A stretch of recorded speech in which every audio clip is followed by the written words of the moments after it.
Janine from SiGMA, we are here with Alexandre Tomic, the founder of Alea. How are you today, Alexandre? I'm very good, Janine. Thank you for having me.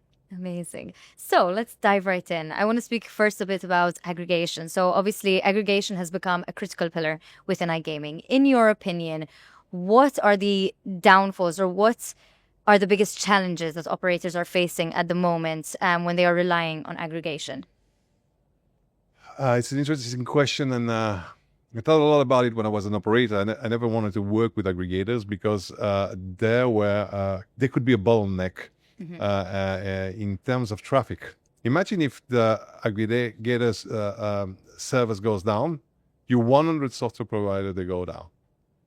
If one software provider go down, it's okay, it's just one software provider. Even if it's pragmatic, you have all the other ones. If the aggregator goes down, everybody goes down. So that problem has been solved with the cloud. We rely on Amazon Cloud, 99.9% availability upfront, whatever we call it. I don't know. So this problem doesn't exist anymore. But let me flip your question is more, what I see more today is what are the operators, what are the challenges they're facing when they don't go through an aggregator, and what the following. It's all the QIV processes, all the negotiation processes, signing, let's say, 100 contracts, doing 100 integrations. And the biggest problem that we've seen the past 2 years is that a lot of new software providers came on the markets and they put all their resources into building great games. Obviously they want to have the games that are going to perform, but they don't know a lot, and they don't really understand the challenges of a game API. And a game API is as important and must be as secure as a banking API. Definitely. We're not Spotify. It means that if something goes wrong in an API and you ask for Taylor Swift and you get the Rolling Stones, it's not that bad. If something goes wrong into a game API, you're basically generating widgets without bets. So, and it's not gonna happen by chance. You have hackers out there. You have a very strong ecosystem of hackers that are a very big problem. And they're basically printing money through these APIs. So that's the biggest challenge. The biggest challenge is not to integrate software providers, is to have software providers integrating your API. Definitely. And you speak a lot about being true partners and not just vendors. How do you, obviously, in an industry where it's full of negotiations and transactional relationships, how do you practice what you preach? Actually, it went the other way around. I mean, I've been myself in the industry for more than 20 years. And I remember back in time, I was on a forum called Casino Meister. Okay. And I had at some point to disclose that I was working for a white label operator, where at the beginning I was just a player, and then an affiliate. And I felt, should I disclose it? And I said, yeah, you should disclose it. This community, actually, I talked a lot about that, and gave me a sense of accountability. I thought I need to say to them, because first of all, Brian Bailey was all about honesty. And I need to say it because if at some point in 1 year or 2 years, they discover that I was working in the industry while pretending being a player, it will ruin my reputation. Wow. And so I've disclosed that. What I'm trying to say is that we're playing a long run game. Definitely. And we are in a very small industry. Karma hits you back very fast if you fuck up something here. Everybody knows each other. And I've seen so many people rise and fall from a day to another. So you small industry, years to build a reputation, 1 minute to fuck it up. Definitely. Okay, so you're not a true partner just because you have that philosophy. It's a necessity. You need to think like that. You can't mess around with people. No. You can't promise things that you're not going to deliver You need because to build viable relationships that will actually stand the test of time. and everybody's gonna see it in an instant, and everybody's Definitely. gonna know it. So it's not sustainable. No, not at all. And your company, Alea, has a large library of games. How do you strike the right balance between offering breadth of content, but also ensuring meaningful curation and also localization of different markets? So that's a very tricky one because I consider myself as a game specialist. I could never have predicted Fortune Tiger in Brazil. Wow. I mean, Fortune Tiger is the number one game in Brazil. And not only Fortune Tiger, other games from PG Soft. I tell this story ad nauseum, but I met Nick Robinson, the founder of Big Time Gaming in Las Vegas at the Bellagio.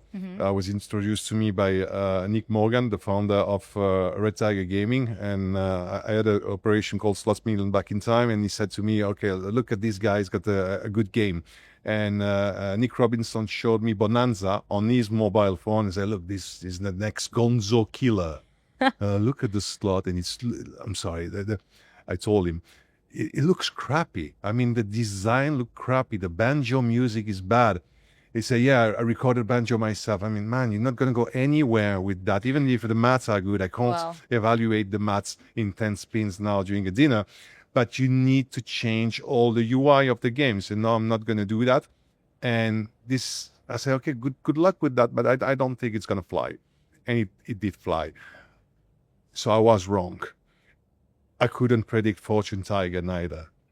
On the other side, we saw No Limit City, and we were one of the first ones to push them. And a strong relationship with Jonas because of that, because we did believe in them since the beginning. So how do you integrate, how do you curate your content? How do you find the gems when you have one software provider coming out on the market per month and per week, and at the same time one dying per week? You don't want to integrate the one that's going to die, etc. No, definitely so not. You need to look at the team. Okay. Where they come from. And if, for example, I don't know what these guys are doing now, I know a little bit, but I'm going to say it this way. Simon Hammond and Daniel Escola left Relax Gaming. I would love to know what they're doing now.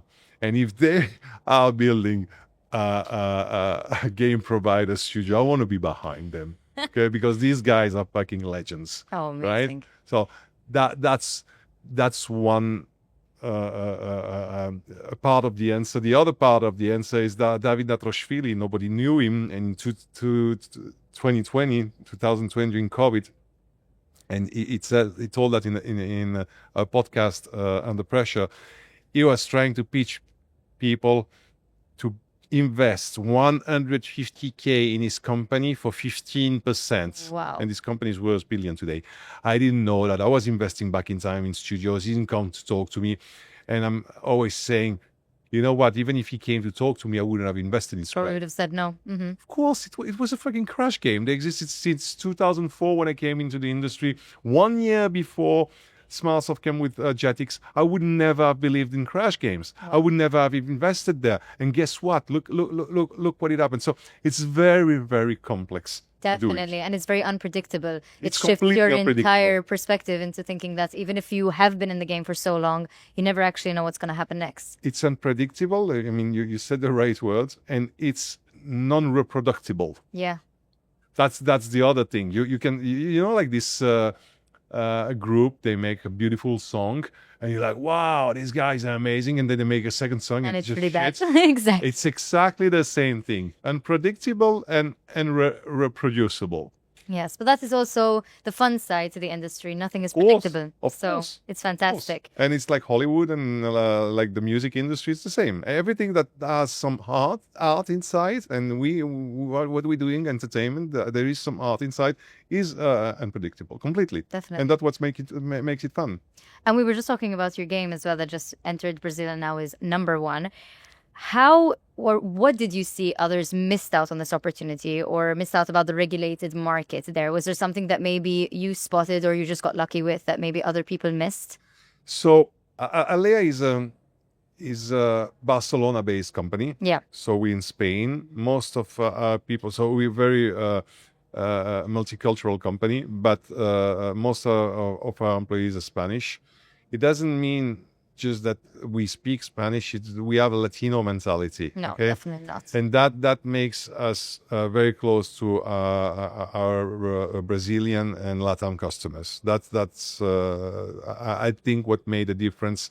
We also have customers from CIS, but obviously because of the fact that the company is based in Barcelona and we have a lot of Spanish staff, we're closer to this region of the world. But there are, to be honest, there are other aggregators that are also strong there. I mean, South Swiss is also strong there. They have a very good partnership with the brand ambassador Rubens Barrichello. They're doing great stuff in Brazil. They're a competitor of ours. I think we also are partners. We provide them content. They provide us content. That's also the beauty of the iGaming industry. Look, you're asking me now, you're the first one in Brazil, and I'm talking to you about my competitor, which happens also to be my supplier, happens also to be my customer. Wow. That's basically iGaming in a nutshell, right exactly, there. Exactly. Wow. And is there any future projects maybe for Alea? Something that you can share with us that's coming next? Oh, interesting. We work on AI, of course, like everybody else. Definitely. That's let's call it today like R&D, research and development. But we a lot of people in the company are involved into that. But we're gonna launch probably for end of the year, beginning of next year, our agnostic jackpot tool. Amazing. Okay. Very, very advanced one. I've seen what the competition is doing, and I've had a presentation of what we're doing now. It's a beautifully crafted jackpot tool. We're sometimes slow, we're sometimes late, but we're really good at building good products. Amazing. So very exciting times coming ahead. Yeah. Thank you so much. This has been Alexandre Tomic and SiGMA Media Lounge. Thank you for having me, guys.